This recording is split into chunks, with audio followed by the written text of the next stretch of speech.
আসসালামু আলাইকুম। এইচএসসি 25 ব্যাচকে সব সাবজেক্টে আমাদের টার্গেট হলো যে বস বানিয়ে তোমাদেরকে পরীক্ষার হলে পৌঁছে দেওয়া। তারই ধারাবাহিকতায় আমাদের বাংলার জন্য আমাদের দুর্দান্ত একটা সাজেশন আমাদের টিম থেকে আমরা তৈরি করা হয়েছে। তো এই সাজেশনটা আসলে বাংলা প্রথম পত্রের ক এবং খ এর জন্য। ক এবং খ এর মধ্যে আমরা অনেকে জানি না আসলে কয়টা অ্যান্সার করা লাগে, কিভাবে অ্যান্সার করা লাগে, কোন শর্তাবলী দেওয়া থাকে। আর ওই চ্যাপ্টারগুলা কোনগুলো আমাকে বেশি বেশি বেশি ইম্পর্টেন্ট চ্যাপ্টার এগুলো আমরা জানি না। আমি চেষ্টা করবো আজকে তোমাকে আইডিয়া দিতে যে কোন নিয়মাবলীগুলো কি কি থাকে, কোন চ্যাপ্টারগুলো বেশি ইম্পর্টেন্ট গদ্য পদ্যের ক্ষেত্রে, নাটক উপন্যাসের ক্ষেত্রে কিভাবে কি পড়বা, গদ্য পদ্যের জন্য কিভাবে কি পড়বা, সিকিউ কিভাবে লিখতে পারবা, এবং পাশাপাশি কখনই আমি কথা বলবো। বাংলা নিয়ে আমার আগেও আরও দুইটা ভিডিও আছে, ওই দুইটা ভিডিও তোমরা যদি আরেকটু দেখো তাহলে আরও ভালো আইডিয়া পাবে। ঠিক আছে, আর যদি না দেখে থাকো আমি বলে দিব যে কোথায় আছে এই দুইটা ভিডিও। তাহলে আমরা শুরু করে দিই একদম কথা না বাড়িয়ে। প্রথম কথা হলো যে বাংলা প্রথম পত্রের ক্ষেত্রে এখানে দেখো ক বিভাগ, খ বিভাগ, গ বিভাগ, ঘ বিভাগ। ক বিভাগে থাকে গদ্য, খ বিভাগে পদ্য, এটাতে নাটক, এটাতে উপন্যাস। নিয়মটা হলো যে গদ্য থেকে 4টা সিকিউ, পদ্য থেকে 3টা সিকিউ, নাটক থেকে 2টা, আর উপন্যাস থেকে 2টা, মোট হলো 11টা সিকিউ। অ্যান্সার করা লাগবে আমাকে 8টা সিকিউ। আর ন্যূনতম যেইখান থেকে মাস্ট অ্যান্সার করা লাগবে যেই পরিমাণ সিকিউ, সেটা হলো ক বিভাগ থেকে তোমাকে গদ্য থেকে তোমাকে 2টা সিকিউ মাস্ট অ্যান্সার করা লাগবে, খ বিভাগের পদ্য থেকে 2টা সিকিউ মাস্ট অ্যান্সার করা লাগবে, গ বিভাগের নাটক থেকে 1টা সিকিউ মাস্ট, আর এখান থেকে উপন্যাস থেকে 1টা সিকিউ মাস্ট। তার মানে হলো যে এইখানে মোট আমার মোটামুটি কয়টা, এইভাবে আমাকে 6টা সিকিউ মাস্ট এইভাবে অ্যান্সার করা লাগবে। আর এক্সট্রা করে যেখান থেকে ইচ্ছে তুমি 2টা সিকিউ অ্যান্সার, সরি 1টা সিকিউ অ্যান্সার করে 7টা সিকিউ ফিল আপ করবে, কোনো সমস্যা নাই। মোট 7টা সিকিউ অ্যান্সার করা লাগবে, আমি মেবি 8টা বলছি ভুলবশত। ওকে, তো এই হলো তোমার হলো যে 7টা সিকিউ নিয়মাবলী। তার মানে এগুলো ন্যূনতম করে অ্যান্সার করা লাগবে। তুমি চাইলেও পদ্য থেকে 1টা সিকিউ অ্যান্সার করতে পারবে না, তোমাকে পদ্য থেকে ন্যূনতম 2টা করে তোমাকে করা লাগবে। ঠিক আছে ভাইয়া, পদ্য থেকে ন্যূনতম 2টা টাস্ক করা লাগবে, বিষয়টা হয়ে গেছে এমন। ঠিক আছে, আর হলো যে তুমি যদি ধরো পদ্য থেকে 1টা করছো, গদ্য থেকে 3টা, তারপরে হলো যে এখান থেকে উপন্যাস থেকে 2টা, নাটক থেকে 1টা, তাহলে কিন্তু একটা পদ্য তোমাকে বাদ পড়ে যাবে, মনে থাকে যেন এই জিনিসটা। ঠিক আছে, এইবার আসি আমরা গদ্য এবং পদ্যের জন্য ইম্পর্টেন্ট কিছু চ্যাপ্টার। এটা জাস্ট ইম্পর্টেন্ট, আমি তোমাকে বলবো যে আমি তোমাকে আগেও এই বাংলার ক্ষেত্রে আমি দুই ধরনের ভিডিও তৈরি করছি। আমি তোমাকে একটা ভিডিওতে বলছিলাম যে তুমি প্রত্যেকটা চ্যাপ্টার থেকে 4টা করে বা 3টা করে সিকিউ সলভ করো। আমি 3 রুলস বা 4 রুলস নিয়ে কথা বলছিলাম। এই 3 রুলস 4 রুলস দিয়ে আসলে কি বোঝাতো, আমি তখন বলছিলাম তোমাকে যে এইখান থেকে 3টা সিকিউ বা 4টা সিকিউ সলভ করলে তুমি ওই চ্যাপ্টার সম্বন্ধে খুব ভালো মতো আইডিয়া পেয়ে যাবে। যদি ওই 3টা সিকিউ 6টা প্রশ্ন পড়ো, তাহলে তুমি দুর্দান্তভাবে তুমি এইটুকু বলতে পারো যে তোমার সব কিছু কমপ্লিট হয়ে যাবে। তো এইটা করলে চাইলে তুমি সব চ্যাপ্টারে এইভাবে 3টা 4টা করে সিকিউ পড়তে পারো, আর পার্ট পরিস্থিতিটা পড়তে পারো, এটা করলে হবে। কিন্তু তারপর তোমার কাছে যদি মনে হয় না ভাই আমাকে ইম্পর্টেন্ট চ্যাপ্টারগুলো একটু বলে দেন, তাহলে ইম্পর্টেন্ট চ্যাপ্টারের মধ্যে এই জিনিসগুলোকে তোমাদের বেশি প্রায়োরিটি দিতে হবে। যারা ইম্পর্টেন্ট চ্যাপ্টারগুলোকে বেশি গুরুত্ব দিতে চাও, এগুলোকে গুরুত্ব দিয়ে বাকিগুলো পড়বে। ঠিক আছে, বাট এগুলো পড়তে হবে মাস্ট। সেটা কি কি, গদ্যের ক্ষেত্রে তোমরা পড়বা অপরিচিতা। গদ্যের ক্ষেত্রে কোনটা, অপরিচিতা, আমার পথ, মানব কল্যাণ, রেইনকোট। এই 4টা হলো মাস্ট। এক্সট্রা করে 82টা পড়বা, মোট এই 5টা সিকিউ। ঠিক আছে, সরি এই 5টা চ্যাপ্টার ভালো মতো পড়বে। এখন 4টা চ্যাপ্টার ইম্পর্টেন্ট, এই 4টা চ্যাপ্টার পড়লেও হবে, এক্সট্রা করে 1 নাম্বার 5 নাম্বারটা পড়তে পারো। কি কি বলছে, অপরিচিতা, আমার পথ, মানব কল্যাণ, রেইনকোট এবং 82। আর পদ্মের ক্ষেত্রে কি কি বলছে দেখো, সোনাত্তরী, 18 বছর বয়স, তাহারই পড়ে মনে, আর বিদ্রোহী। এই 4টা মাস্ট তোমাকে পড়া লাগবে। আর এক্সট্রা করে আরো 1টা বা 2টা তুমি পড়ে নিতে পারো। ঠিক আছে, তাহলেই হবে। ওকে ওকে, এইবার আমরা এই যে যে চ্যাপ্টারগুলো আছে এগুলোর তো আমাদের জ্ঞানমূলক এবং অনুধাবন। আমরা আসলে যে কাজটা করি কি, ওই যে গগয়ের জন্য আমরা 3টা সিকিউ পড়লেও কখনো আমাদের প্রস্তুতি কমপ্লিট হয় না, এবং পাশাপাশি এমসিকিউর প্রস্তুতি কমপ্লিট হয় না। তো আমি চেষ্টা করছি কি, কয়ের প্রশ্নগুলো এমনভাবে আমরা রাখা যাতে তোমার কয়ের সাথে সাথে এমসিকিউ অনেকটাই কভার হয়ে যায়। তো ওইভাবে আমরা প্রশ্নগুলো তোমাদের জন্য সেট করা হয়েছে।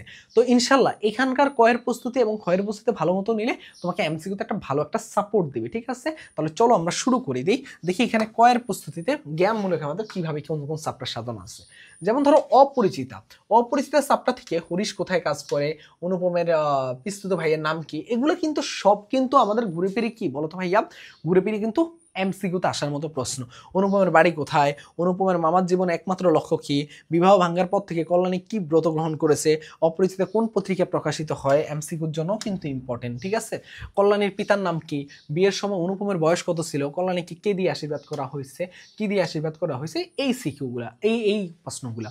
ঠিক তেমনি বিলাসীতে গেলে একই টাইপের তোমাকে আমরা জ্ঞানমূলক প্রশ্নগুলাকে, যেহেতু প্রত্যেকটা চ্যাপ্টারে জ্ঞানমূলক হলো যে আমাদের জন্য খুবই ইম্পর্টেন্ট, কিন্তু আমরা এগুলাকে আসলে সময়ের কারণে ওইভাবে গুরুত্ব দিতে পারি না। তার জন্য আমি তোমাকে এভাবে লিখে দিচ্ছি, এটা পিডিএফটা আমরা দিয়ে দিব তোমাকে, সেটুকু করলেই হবে। দেখো এই যে এই প্রশ্নগুলো, তারপরে দেখো এই প্রশ্নগুলো। তো এটা পিডিএফ কোথায় কিভাবে পাবা, লাস্ট অব্দি দেখলে বুঝতে পারবে যে কিভাবে আমরা দিব এটার পিডিএফটা। ঠিক আছে, ওকে। তারপরে কি ছিল আমার পথ থেকে কি দেখো, কাজী নজরুল ইসলাম কত বছর বয়সে দুর্ভাগ্য ব্যাধিতে আক্রান্ত হয়, কত সালে কাজী নজরুল ইসলাম বাঙালি পল্টনে যোগদান। আচ্ছা, এই ধরনের প্রশ্নগুলো। এবং দেখো এই যে দেখো কুইলিকে কোন ধরনের রচনা, 11টা, এই যে মোট 11টা প্রশ্ন। দেখো এগুলো কিন্তু আমার এমসিকিউর জন্য আমার কিন্তু ইম্পর্টেন্ট। ঠিক আছে, এগুলো জ্ঞানমূলক পাঠ। মাসে বেশি থেকে আমার কি মানিক বন্দ্যোপাধ্যায় কত বছরের বেঁচে ছিলেন, খুবই ইম্পর্টেন্ট। মানিক বন্দ্যোপাধ্যায় কিন্তু খুবই ইম্পর্টেন্ট এটার লেখক পরিচিতিটা। আমি সবসময় একটা কথা বলি, তোমরা যদি আমার ওই ভিডিওটা না দেখে আসো, আমি একটু দেখাই তোমাকে, একটু দেখাই তোমাদেরকে, একটু দেখাই, আচ্ছা একটু পরে দেখাচ্ছি তাহলে। আচ্ছা একটু পরে দেখাচ্ছি। মানিক বন্দ্যোপাধ্যায় এই যে কার শাশুড়ি ননদ ভাগের মতো ছিল। তো আমি আসলে যেটা দেখাতে চাচ্ছিলাম যে সেটা হলো যে তোমার হলো যে এক একটা চ্যাপ্টার থেকে তুমি কোন কোন জিনিসগুলো পড়বা, পাঠ পরিচিতি, লেখক পরিচিতি আর 4টা সিকিউ পড়ো, তাইলে তোমার কমপ্লিট হয়ে যায়। কিন্তু এই জিনিসগুলোকে তোমাকে কি করতে হবে, আলাদা করে গুরুত্ব দিবা, তাহলে ক খ এর পাশাপাশি তোমাকে এমসিকিউ তো একটা ভালো সাপোর্ট পাবা তুমি এখান থেকে।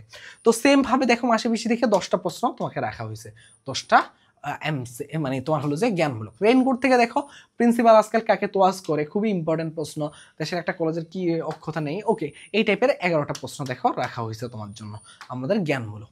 এরপর দেখো মানব কল্যাণ থেকে সমাজের ক্ষুদ্রতম ইউনিট কি, অনুগ্রহকারী আর মধ্যে পার্থক্য কি, মানুষ যে হাতে পেতে গ্রহণ করে সেটি কোন হাত, ওকে। এই ধরনের দেখো এখান থেকে কয়টা প্রশ্ন রাখা হয়েছে, তোমাকে 9টা প্রশ্ন রাখা হয়েছে। কয়টা প্রশ্ন? 9টা প্রশ্ন রাখা হয়েছে। এবার দেখো সোনাত্তরী, রবীন্দ্রনাথ ঠাকুরের প্রথম কাব্যগ্রন্থের নাম কি, তারপর সোনাত্তরী কবিতাটি কোন ছন্দে রচিত, তারপর হলো আমি একেলা, তো গ্রামখানি কিসে ঢাকা ছিল। এই যে এই প্রশ্নগুলো, এই যে দেখো 10টা প্রশ্ন তোমার জন্য রাখা হয়েছে সোনাত্তরী চ্যাপ্টার থেকে।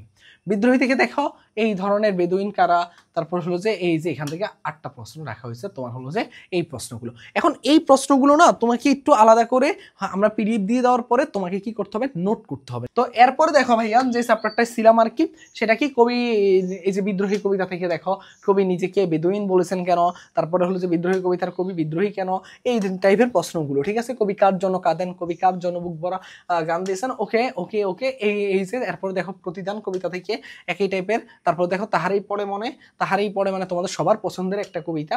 তো এই যে এইখান থেকে দেখো 9টা প্রশ্ন তোমাকে রাখা হয়েছে। ঠিক আছে, এরপরে দেখো 18 বছর বয়স, খুবই উদ্যমী আমাদের বয়স যেটা। তো 18 বছর বয়সে কি নেই, সম্পাদক কি ছিল, এই টাইপের প্রশ্নগুলো তোমাদের জন্য ইম্পর্টেন্ট। আমি কিংবদন্তির কথা বলছি, ভালোবাসা দিলে কি মরে যায়, কিংবদন্তির অর্থ কি, এই টাইপের প্রশ্নগুলো দেখো। এরপরে দেখো ফেব্রুয়ারি 1969, এই যে দেখো এই হলো প্রশ্ন। তো এইখান থেকে এরপরে দেখো আমরা একটু আসি লাল সালু থেকে দেখো মজিদের দ্বিতীয় স্ত্রীর নাম কি। এরপর দেখো এখান থেকে প্রায় তোমার জন্য কয়টা প্রশ্ন, 15টা প্রশ্ন রাখছে। আর সিরাজউদ্দৌলা থেকে দেখো এখান থেকে দেখো তোমাদের জন্য 15টা প্রশ্ন রাখছে। ঠিক আছে, সরি 19টা প্রশ্ন রাখছে, সিরাজউদ্দৌলা থেকে 19টা প্রশ্ন রাখছে। ঠিক আছে, তো চলো আর কথা না বাড়ি আমরা অনুধাবনমূলক প্রশ্নে চলে যাই। ঠিক তেমনি দেখো এখানে অপরিচিতা, তারপরে কি হলো যে দেখো প্রত্যেকটা থেকে মোটামুটি আমাদের 7-8টা করে প্রশ্ন রাখা হয়েছে, একটু পড়ে নিবা। তারপর হলো যে আমার পদ, প্রত্যেকটা চ্যাপ্টার তোমরা একটু দেখে নিবা। দেখো রেইনকোট, তারপর হলো যে তোমার হলো যে রেইনকোটের পরে কি রাখছে, এরপর কবিতা চলে গেছে সোনাত্তরী, তারপরে দেখো প্রতিদানে চলে গেছে, তারপর তাহারই পড়ে মনে, তারপরে চলে গেছে 18 বছর বয়স, তারপরে হলো আমি কিংবদন্তির কথা বলছি, ফেব্রুয়ারি 1969। দেখো আমি কিংবদন্তির কথা বলছি, এখান থেকে খুব বেশি প্রশ্ন রাখেনি, 5টা প্রশ্ন খুব ভালো মতো পড়বা। তারপরে হলো যে দেখো এখানে আসো ফেব্রুয়ারি 1970, লাল সালু আছে, দেখো লাল সালু থেকে তোমাদের জন্য রাখা হয়েছে। তারপর আছে সিরাজউদ্দৌলা। তো এই হলো তোমাদের জন্য আমাদের মোটামুটি। তো এই যে এই টপিকগুলো আমরা খুব ভালো মতো তোমাদেরকে অ্যানালাইসিস করে এগুলো টাইপ করে তারপর তোমাদের জন্য আমরা প্রোভাইড করতেছি। তো এইটা ইনশাল্লাহ তোমরা প্রথম কমেন্টে চেক করলে তোমরা এটা পেয়ে যাবে। তারপর যারা এখান থেকে না নিয়ে তোমরা যদি আমাদের পেজে মেসেজ দাও, মেসন পেজ আছে, এবং আমাদের যে একটা গ্রুপ আছে তোমাদের জন্য SSC 25 1 শট যে ব্যাচটা গ্রুপ আছে, ওইখানে যুক্ত থাকবে। ওইখানে আমাদের বাকি সব বিস্তারিত আমরা বলে দিই যে কখন কোন ভিডিওটা আসবে, কি কি কি টাইপের ভিডিও আসবে, এই সকল আপডেট তোমরা ওই গ্রুপে পাবে। আর এই পিডিএফটা পেতে হলে তোমার আমি কমেন্টের মধ্যে প্রথম কমেন্টে একটা পেজের লিঙ্কও দিব মেসনে, ওই পেজের লিঙ্কে যুক্ত হয়ে ওইখানে মেসেজ দিলে তোমরা এটা পেয়ে যাবে। কিন্তু ওইখানেও দরকার নাই, যদি ইচ্ছা হয় তাহলে দিতে পারো, তবে আমি প্রথম কমেন্টে এটা রেখে দিব। এটা পিডিএফটা আমরা রেখে দিব, ঠিক আছে? তো এইটুকু জাস্ট ফলো করো ভাইয়া, এইটুকু ফলো করলেই হবে। এইটুকু ফলো করলেই তুমি ইনশাল্লাহ একদম ভালো মতো এটার একদম ভালো মতো বাংলার জন্য কমপ্লিট করে আসতে পারবা। তো এতটুকু ছিল আজকের ভিডিওটা। সবাই ভালো থাকো, সুস্থ থাকো। ইনশাল্লাহ তোমাদেরকে এই জ্ঞানমূলক প্রশ্নে যেই 1 মার্ক এবং এই জ্ঞানমূলক প্রশ্নে যেই 1 মার্ক এবং অনুধাবনে যে 2 মার্ক, মানে 1 আর 2 এটা কত 3, তোমার সিকিউ অ্যান্সার করা লাগবে কয়টা? 7টা। ইনশাল্লাহ এই 21 মার্ক তুমি নিশ্চিত করতে পারবা ভালো মতো যদি এইগুলা পড়ে যাও, ঠিক আছে? তো সবাই ভালো থাকো, সুস্থ থাকো, আল্লাহ হাফেজ, আসসালামু আলাইকুম, ঠিক আছে? আর অবশ্যই ভর্তি হতে চাইলে ওই নাম্বারটাতে আমাদেরকে মেসেজ দিবে এবং সাবস্ক্রাইব করতে ভুলবা না।